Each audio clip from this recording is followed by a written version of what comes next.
bom dia para todos que nos estiverem nos ouvindo, nos assistindo. Hoje nós vamos ter a oportunidade de conversar com o Dr. Newton Pereira Ramos Neto sobre um tema essencial, né, para esse nosso debate em termos de judiciário, que é a questão do nosso sistema de precedentes, né? Ele vai tratar especificamente do tema aplicação de precedentes obrigatórios nas cortes de origem.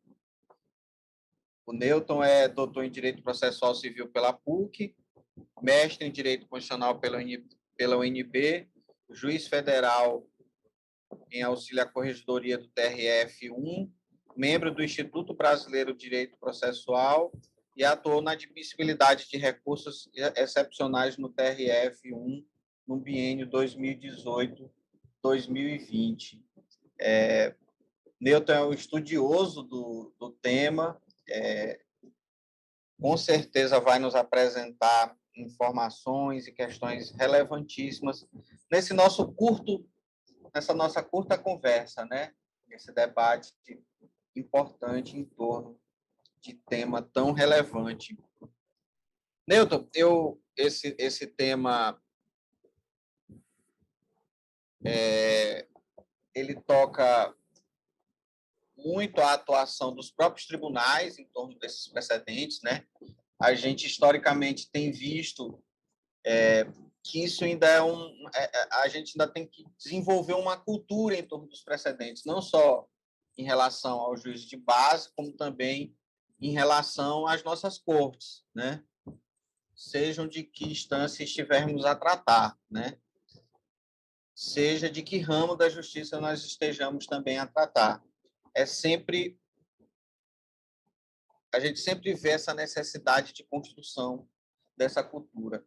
Eu queria que a gente começasse a nossa conversa para a gente tratar do que a gente está se referindo aqui quando a gente fala desses precedentes obrigatórios. Eu acho que isso é uma questão importante, né, para a gente começar a nossa conversa, né? Nós estamos falando daquela jurisprudência pontual que uma Câmara Civil ou uma Câmara Criminal vai adotar, ou a gente está tratando das decisões em RDR, em assunção de competência, nos TJs, nos TRFs, nos recursos repetitivos, no caso do STJ, repercussão geral, no caso do SF, súmulas vinculantes, impeditivas.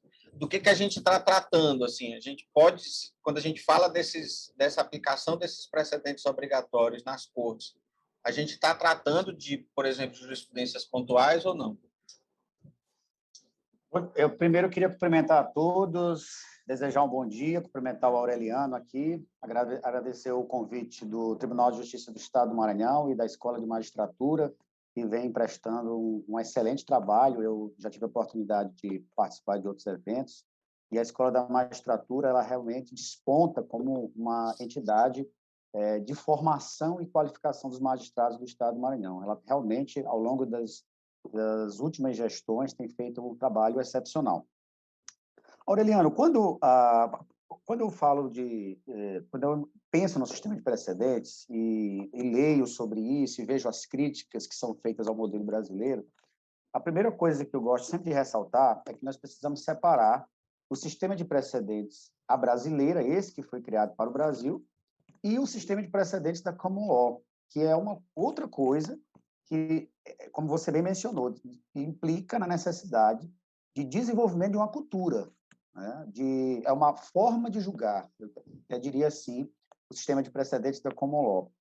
Mas no Brasil, o sistema de precedentes ele não surge com o CPC, isso é um ponto importante, porque muitas vezes se faz a crítica, o CPC poderia criar um sistema de precedentes, mas, na verdade, eu imagino que a minha leitura é que, quando nós falamos de sistema de precedentes em países da Civil Law, esse mecanismo de vinculação das decisões das instâncias superiores para as instâncias inferiores tem um fundamento constitucional básico, que é o princípio da igualdade e da segurança jurídica.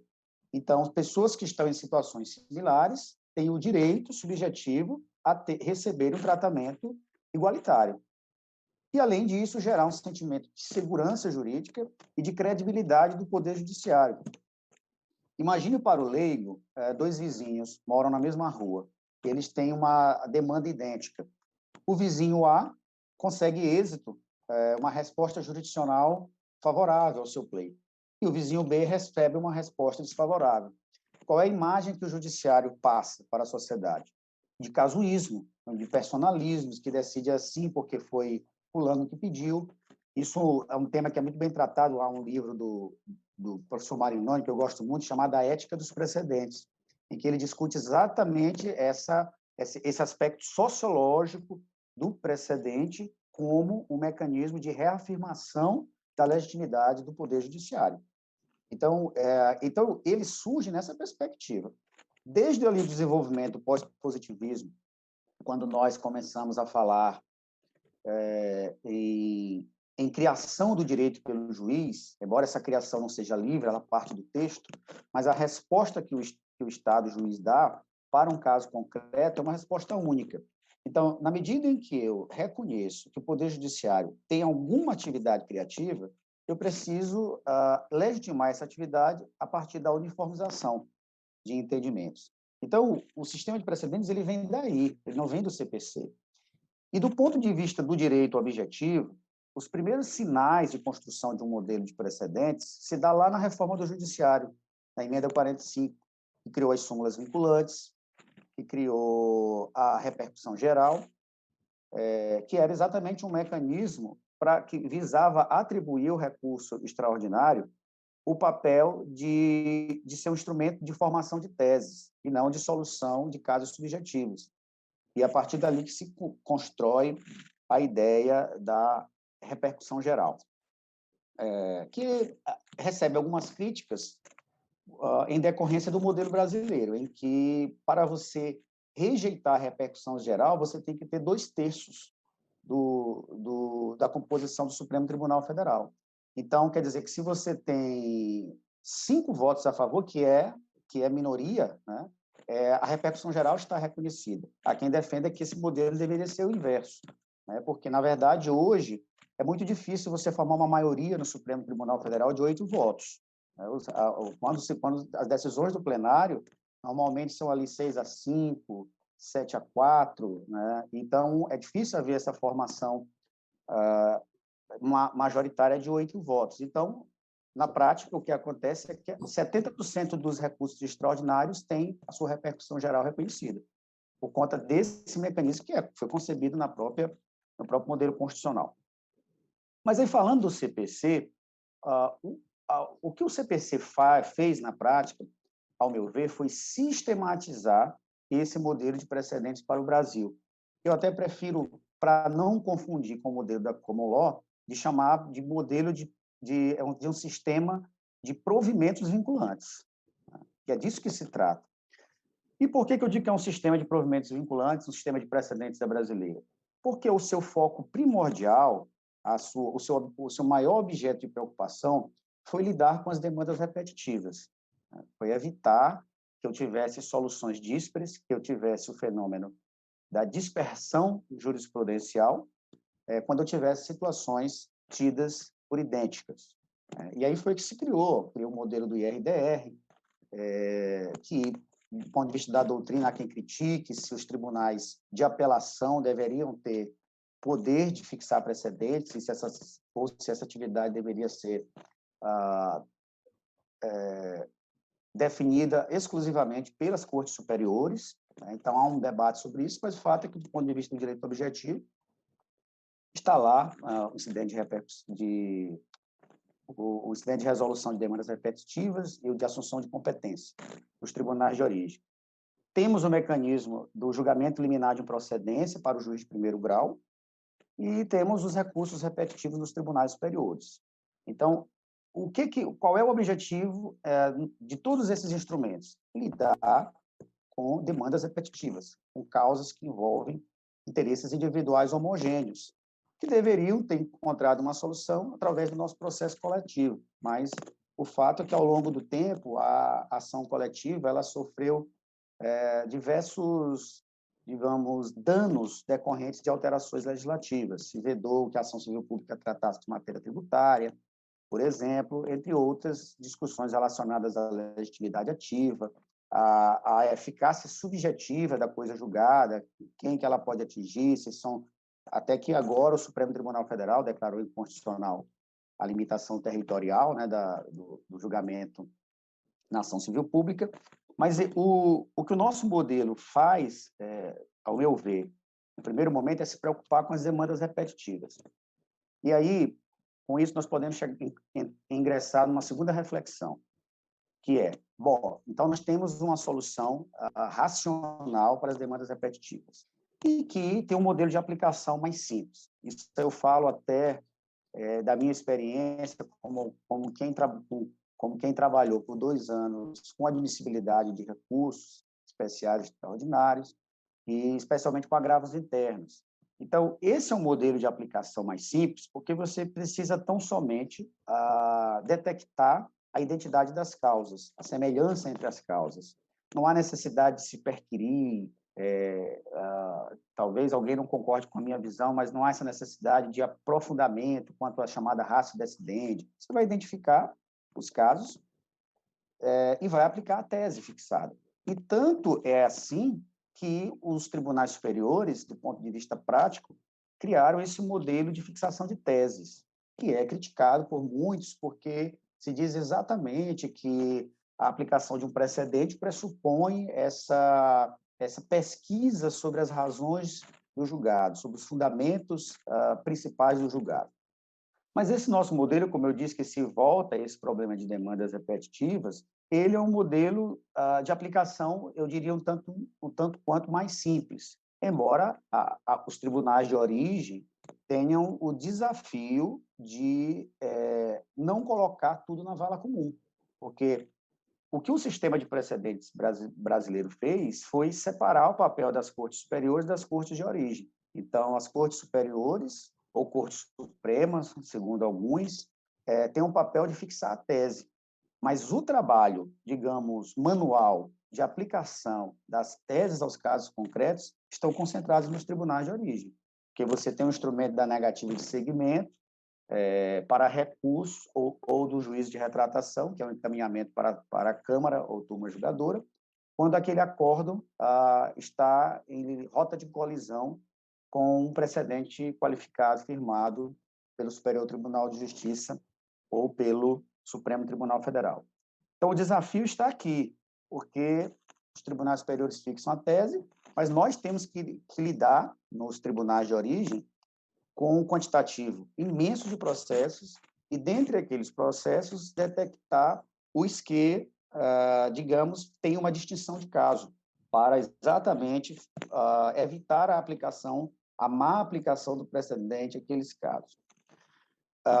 Isso é um trabalho desafiador e para o qual o Poder Judiciário brasileiro como um todo, e especialmente agora a partir da uniformização de tratamento dessas questões pelo Conselho Nacional de Justiça, vem desenvolvendo ferramentas de inteligência artificial, exatamente para proceder a essa seleção de casos e a proposta de minutas para os casos que são idênticos. Então, isso é algo que efetivamente vai avançar e vai, no futuro, liberar os servidores da área fim, assim como os magistrados, dessa necessidade de fazer essa triagem, que hoje é feita manualmente, né? Então, esse é um problema que eu penso que ele, em breve, terá uma solução, embora nós não possamos abrir mão do trabalho humano, porque a decisão judicial ela é uma resposta do Estado, mas que deve considerar todos os elementos do caso concreto, as suas peculiaridades, de modo a evitar uma aplicação indevida de uma determinada tese. Agora, qual é o nosso grande problema? E aí eu posso até me dirigir à Justiça Estadual. Qual é a quantidade de demandas repetitivas que tem na Justiça Estadual? Se nós fôssemos fazer... A Justiça Federal até acho que tem mais, porque como todas as ações são contra a União, praticamente, digamos assim, contra o poder público, você tem diversas situações, muitos casos de demandas repetitivas. Mas a Justiça Estadual, ela tem uma competência residual, como você sabe. Então, você tem causas de família que nunca são idênticas, né? Cada caso é um caso, né? E você tem demandas entre sociedades empresárias que também vão discutir um aspecto de um determinado contrato, de uma relação contratual. Então, o desafio é maior porque nós não temos efetivamente um quantitativo expressivo de demandas repetitivas em tramitação no judiciário brasileiro, embora nós achemos que isso seja o nosso maior problema. Mas não é, o nosso problema mesmo é de litigiosidade. E aí, para esses casos que não envolvem demandas repetitivas, aí sim nós precisamos, para aplicar um sistema de precedentes, desenvolver o que você começou logo que você mencionou no começo da nossa conversa, que é o desenvolvimento de uma cultura de análise dos precedentes, de extração da ratio decidendi, para que aquela razão de decidir de um precedente possa ser aplicada analogicamente a um outro caso, que não é idêntico, mas que possui uma base, do ponto de vista da fundamentação, semelhante. Esse talvez seja o grande desafio e que nós levaremos ainda algum tempo, alguns anos, para desenvolver talvez uma cultura de aplicação de precedentes que poderá, a médio prazo, talvez seja uma visão romântica, mas fora essa questão específica, essa peculiaridade do direito brasileiro, que é o problema da demanda repetitiva, o precedente tem uma função, eu diria, a longo prazo, que é se caracterizar como uma pauta comportamental. Nos países da common law é comum você ir a um escritório de um advogado e dizer, eu tenho uma situação assim assado. Ele faz uma pesquisa e diz assim, olha, a Suprema Corte de Nova York já decidiu essa questão, então não vale nem a pena nós irmos a juízo, porque não há justificativa para o afastamento do precedente na aplicação do caso concreto. Então, esse é um objetivo de longo prazo, que é, talvez, o sistema de precedentes poder impactar positivamente esse ingresso de demandas no âmbito do Poder Judiciário. Eu acho bem interessante esse histórico que tu estás fazendo sobre esse sistema de precedentes e caracterizando esse nosso sistema como algo muito particular, né? O sistema brasileiro é muito particular. Quando a gente fala de precedentes em outros países, modelo inglês, modelo norte-americano, modelo de common law, a gente está tratando de formação de lei, né? O precedente serve mais como uma formação de um conteúdo normativo do que propriamente como a gente tem adotado aqui no nosso sistema de precedentes. Só para a gente enriquecer um pouquinho o debate, a referência que fizeste em relação às causas repetitivas na Justiça Estadual, embora isso seja mais evidente, mais concreto na Justiça Federal, na Justiça Estadual a gente tem experimentado muito isso.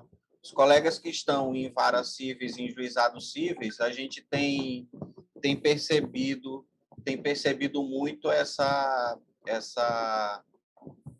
existência de cada dia mais ações repetitivas, né? Principalmente de relação de consumo, né?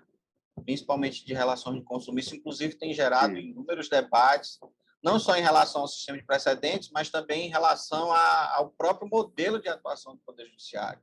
Né? Até que ponto o Poder Judiciário pode atuar, às vezes até mesmo para impedir o ingresso dessas demandas. E aí, como a referência que fizeste é perfeita em relação à nossa competência residual, e aí isso traz outros elementos mais graves nesse contexto, né? Porque a gente já não tem só essas causas repetitivas, a gente tem outras demandas que eventualmente a gente aplica algum outro precedente. Aí a gente tem que ir lá rebuscar dentro do acórdão para saber quais foram os motivos que motivou aquela decisão, que levou para a gente entender se isso traz um componente complicado na atuação judicial diária para a gente poder definir. Eu também eu queria pontuar sobre essa questão que tu falaste em relação à adoção do modelo de teses. Isso é algo muito criticado, né? Porque há uma compreensão de que o ideal nesse contexto seria, de fato, discutir as razões de decidir, né? Em cada julgado, né? A ratio decidendi, você vai lá para olhar qual é o fundamento dela para, eventualmente, aplicar naquele julgado.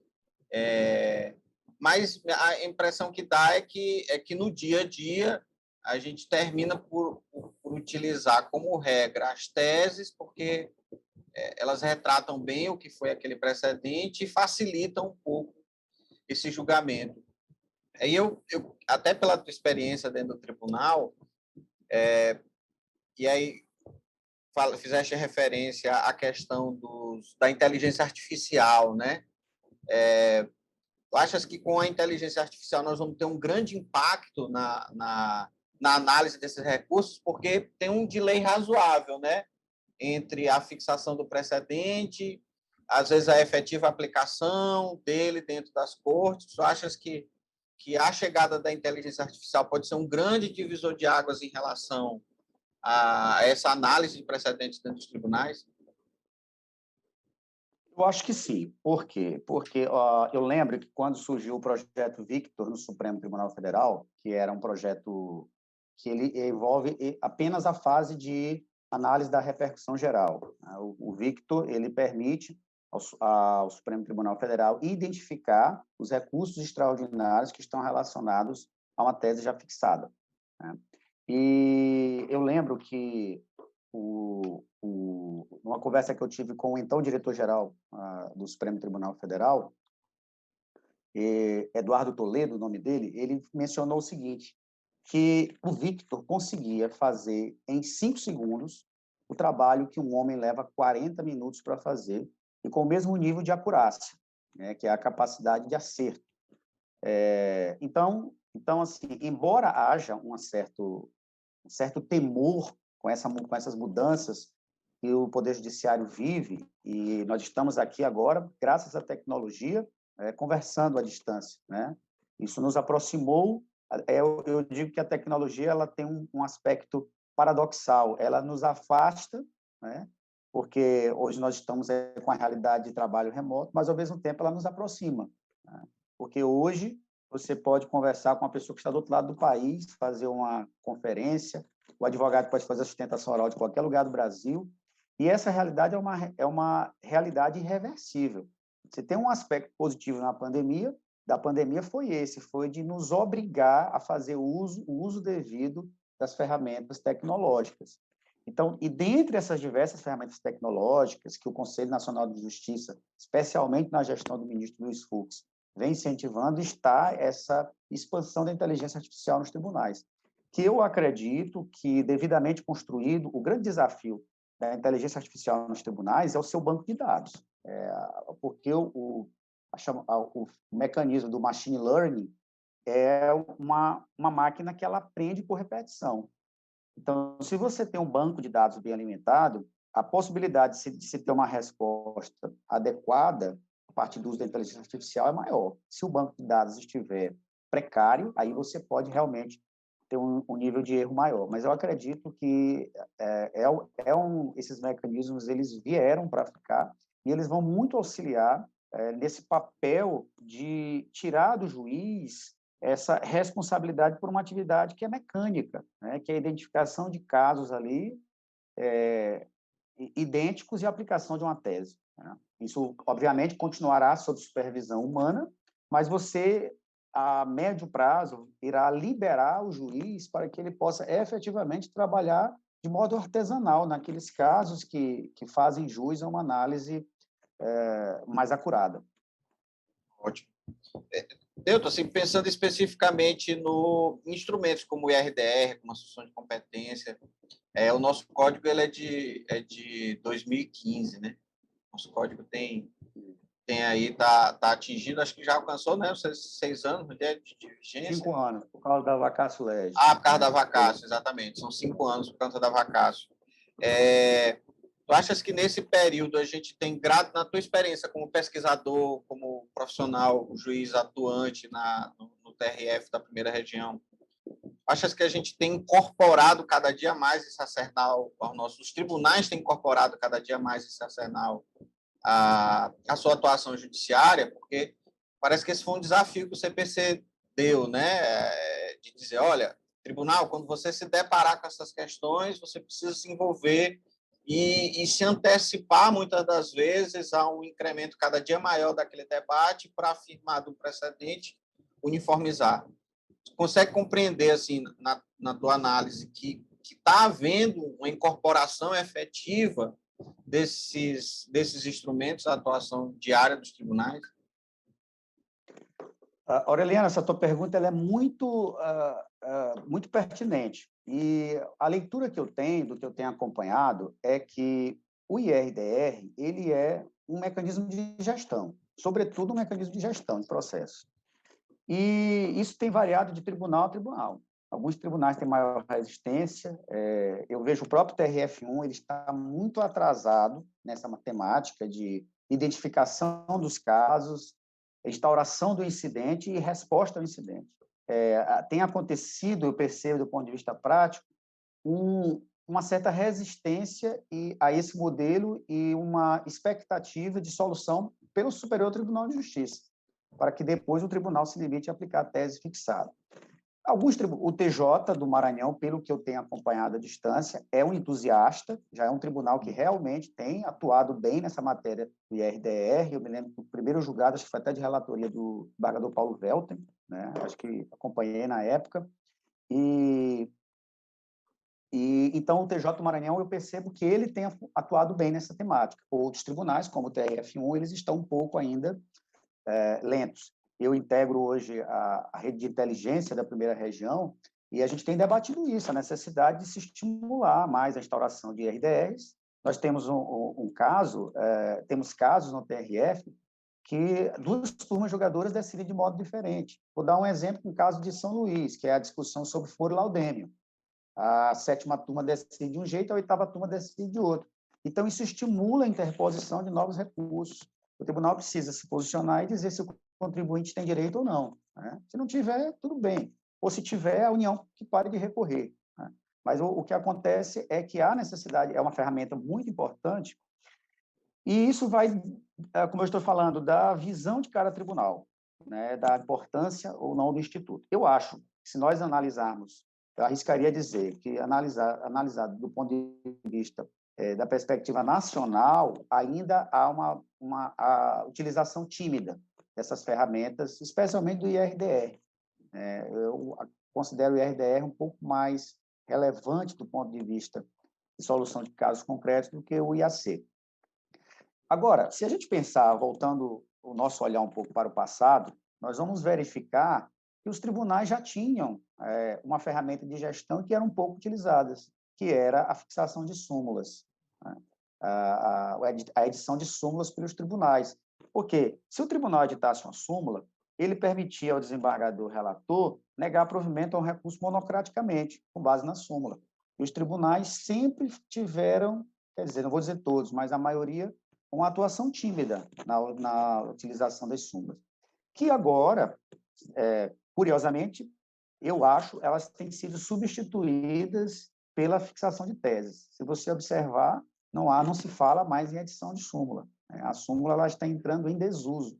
Isso começa no Supremo Tribunal Federal, que abandonou o uso da súmula vinculante, praticamente em razão de uma questão pragmática, porque a súmula vinculante, por força da previsão, a não observância de uma súmula vinculante, por força de previsão constitucional, ensejava um acesso direto ao Supremo Tribunal Federal via reclamação, né? E isso começou a ensejar um aumento exponencial de reclamações no Supremo Tribunal Federal, diferentemente do que ocorre com o modelo de fixação de teses, porque você só consegue acessar o Supremo Tribunal Federal via reclamação depois de esgotadas todas as instâncias ordinárias. Então, você tem que fazer o recurso especial, o extraordinário, aí, se houver negativa de segmento, você tem que fazer um agravo interno, aí, depois de julgado o agravo interno, é que você pode, eventualmente, fazer uso da reclamação. Então, existe uma questão aí, do ponto de vista pragmático, que ensejou essa mudança de orientação das cortes superiores, o abandono do modelo de súmulas para o estímulo a esse modelo de fixação de teses. Agora, voltando à sua pergunta, nos tribunais de origem, eu acho que, do ponto de vista nacional, nós ainda precisamos estimular o uso do IRDR considerando que ela é uma ferramenta que pode realmente ser muito promissora e muito relevante nessa gestão de demandas repetitivas. Veja que se o tribunal fixa um IRDR, você, como juiz de primeiro grau, pode se valer do julgamento liminar de improcedência, e não deixar nenhum processo progredir no âmbito da sua vara. Então, isso vai facilitar a sua gestão de acervo também. Bom, a gente já está com o nosso tempo estourado. Eu queria muito, muito demais agradecer ao professor Newton pela participação, ter reservado um tempo para conversar com os jurisdicionados, juízes, servidores e advogados maranhenses. E aproveito para convidar quem está nos assistindo para participar do segundo encontro estadual sobre precedentes qualificados, que vai ser realizado no dia 3 de maio de 2021. O professor Newton vai participar do evento, eu também estarei lá. O período de inscrição vai ser entre os dias 19 e 25 de abril de 2021. Para juízes e servidores do Poder Judiciário Maranhense, as inscrições vão ser realizadas pelo tutor, mas o evento é aberto para toda a comunidade jurídica maranhense. Enfim, qualquer pessoa que quiser participar do evento poderá participar. Na data da divulgação, vai ser disponibilizado o modelo de inscrição para as pessoas que não fazem parte do Poder Judiciário. Eu queria mais uma vez agradecer a participação do Newton e dizer que fiquei muito feliz com sua manifestação, com sua participação. Foi uma verdadeira aula e tenho certeza que quem tiver a oportunidade de assistir a esse vídeo vai se sentir contemplado por uma manifestação de bastante rigor científico. Muito obrigado. Eu que agradeço a oportunidade, fico à disposição. Obrigado.